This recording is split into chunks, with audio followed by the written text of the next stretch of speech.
I would want to thank you very much for that very kind introduction. My wife, Nan, and I are very happy to be here. And in that short period, I've met some old friends. Ambassador Ashby dropped by with his wife to say hello, and it was good to see them. But let me say that I'm here really to talk to you about the Global Compact. And it is wonderful to be talking about Global Compact in the setting of the Gülen-Institut, given the philosophy, the vision of Mr. Gülen and what he's trying to do. Obviously, the last 2 decades have been very tumultuous, and we've seen quite a lot of changes in our world. We've seen in the last 2 decades, the Cold War ended. We saw the US as the dominant country in the world. In the meantime, we saw the rise of China, India, developments in Brazil and South Africa, or what we call the emergent countries, coming to the fore, who will demand to play their own role and make a contribution. We also realize that today we live in such an interdependent world, and there are problems confronting us that no one country, however powerful, can solve alone, and that we need to work together across borders to make this world a safer planet for us all. And of course, today all governments realize that there are issues they cannot solve alone.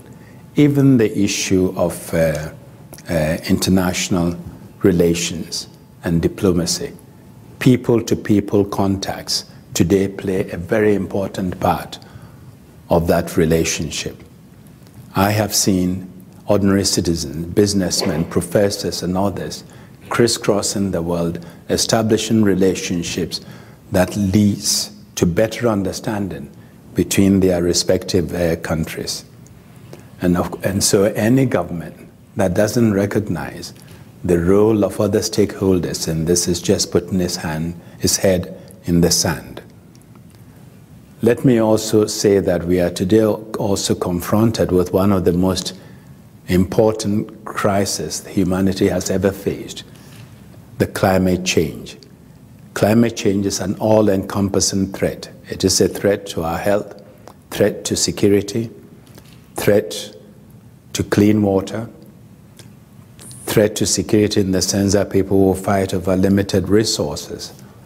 And yet, when we went to Copenhagen, I'm not sure we did all that we could to find a solution.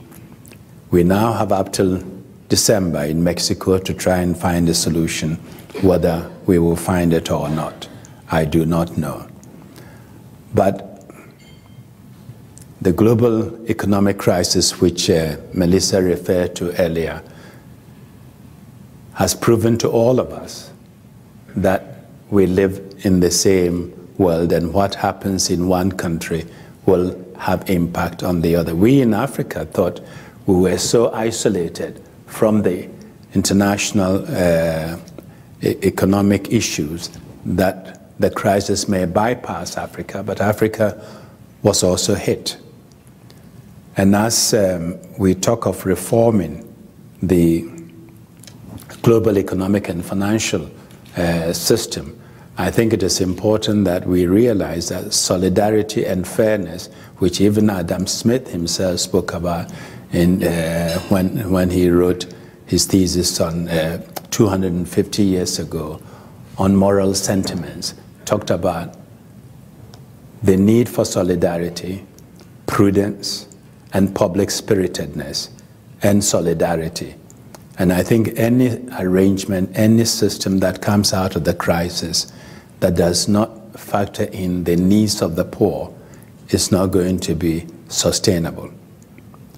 It was also with this same spirit of looking ahead as to how we aid the poor that in the year 2000, world leaders came to New York and signed up on a declaration pledging to their people and to the global community and to each other that there is collective responsibility to uphold the principles of human dignity, equality, and equity at the global level.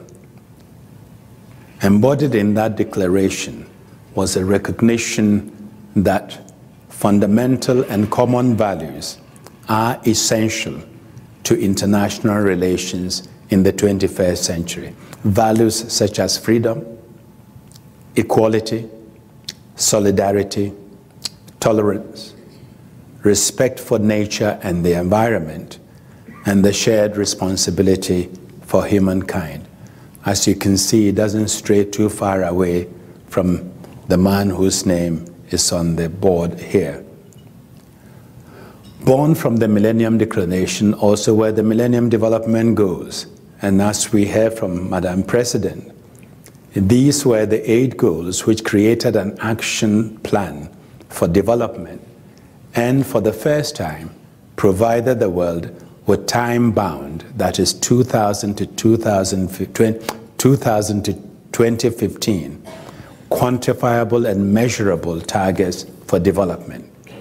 These goals, agreed by the world leaders, were aimed at the reduction of poverty and hunger, the achievement of universal primary education, particularly the young girls, the promotion of gender equality, the improvement of global health, and ensuring sustainable development under a framework of international cooperation. And so for the first time, we had a common framework for development, a framework that could be understood by any man or woman, whether he's in Bogota or in Accra or Cape Town. Together, the Millennium Declaration and the goals embodied the nation that both nations and societies